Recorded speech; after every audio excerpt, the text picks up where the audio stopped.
What do you think of Draymond and his return? Draymond was good. I mean, he changes everything defensively just with his activity and communication and covering up when we do make mistakes. So I thought he looked good.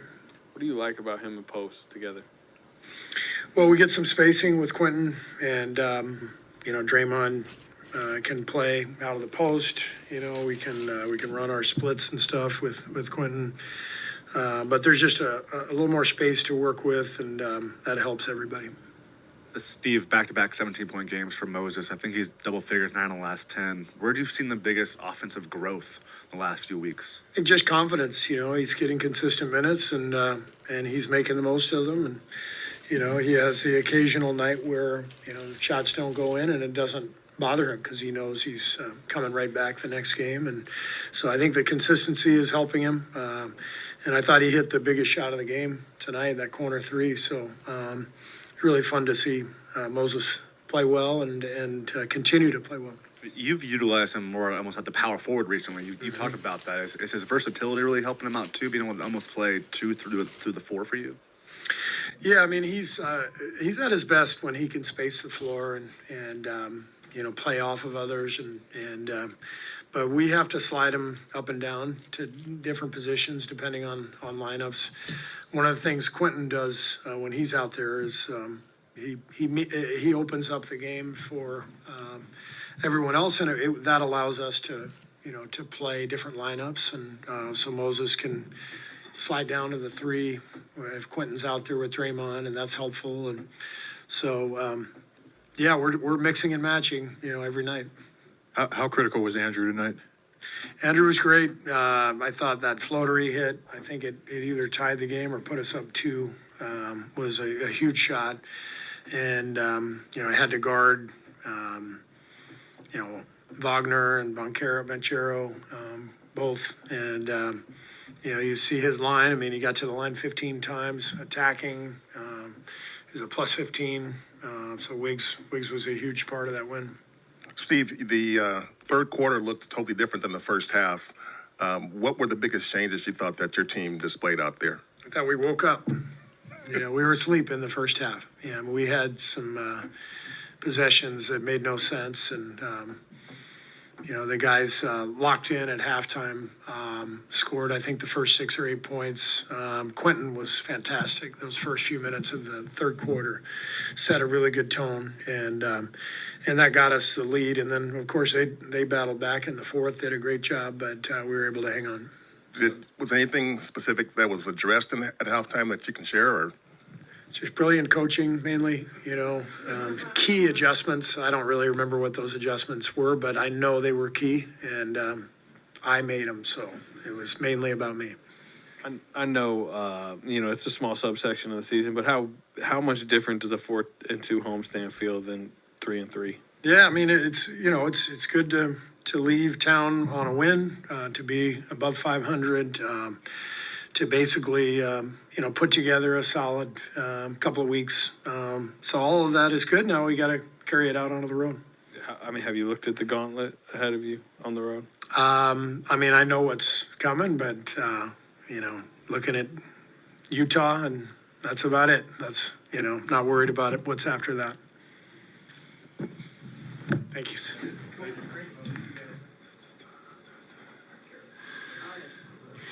Andrew, in the last 6 or 7 games, you've been leading the team in scoring, leading the team in minutes. What are you trying to pour into this team right now?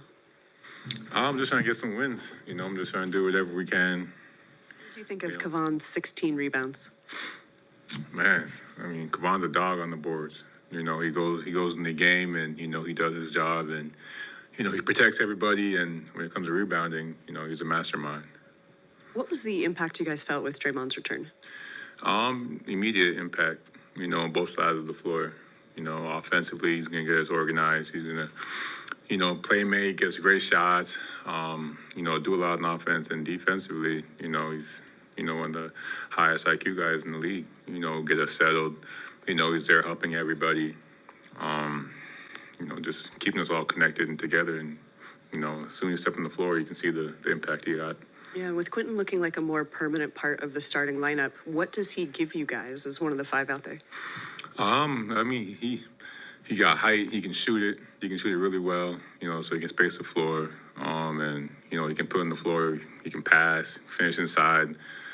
So he's a special talent. You know, and you know, he's been hooping. So I'm enjoying it.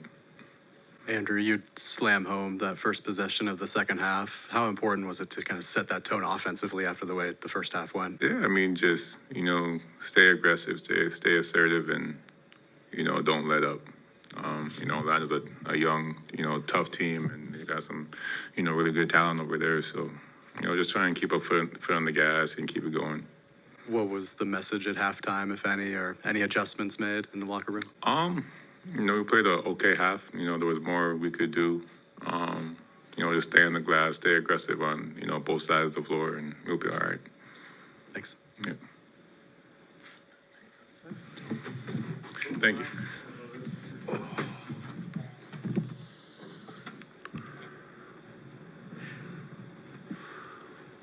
What do you feel like flipped in the second half? I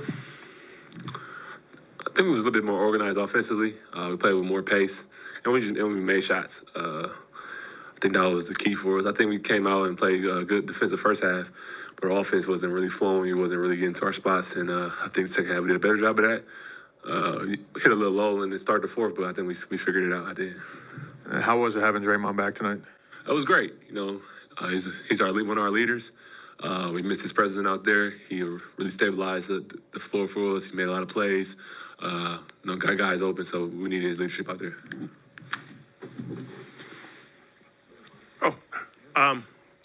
You've only won one jersey your whole NBA career. When the trade deadline comes, and you've been through this thing a bunch of years now. When you watch the trade deadline creeping up on you, do you pay any attention to it? I mean, how do you just cope with the fact that wild rumors and stuff is being said out there a lot? You definitely pay attention. You know, we try to block out the noise as much as possible. We all see it. We all human. We all on our phones, so we see all the rumors and all the trades. But you know, that's part of the job, and we know, you know, we just got to go out there and win. You know, in this league, you're not here for a long time. You just want to make the most of every opportunity you get. So as long as we got the opportunity to go out there and play and you know, help a team win, you try to go out there and do that. So, but you definitely see it.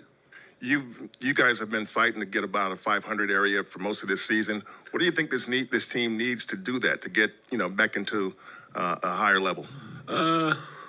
We just got to be more consistent. We have 2 or 3 great games and where we playing the way we're supposed to. We doing everything Coach wanted us to do. Then we have a game where we're just not focused, or we're not locked in, or we're not executing the game plan. So we just got to keep building on our habits and you know, controlling what we can control, which is our effort. And sometimes some games you're not gonna make shots, some games you are, but all the small things we got to continue to get better at and learn how to, you know, win games and put together, you know, a streak. Hey, Kevon, Steve said you guys were maybe a little asleep in the first half, and then Moses told us that he'd sacrificed a clipboard to get the message across. Do you think that had the intended effect? Yeah, I think we didn't come out with the right force that we need to beat a team like Orlando in the first half. You know, the guys are really physical. They play hard. So we didn't match their physicality early. You know, Steve got on us, and we responded as a group. You know, sometimes it's a long season. It's gonna be games where it's gonna take, you know, coach cussing us out to get us going. But after he did that, we responded and we played with the right amount of fire to win the game. I'm just curious, how did he break it over his knee? He just cracked it? Nah, you know, Steve go, you know, marker in his hand, slam down fist. His hand probably hurt right now. You know.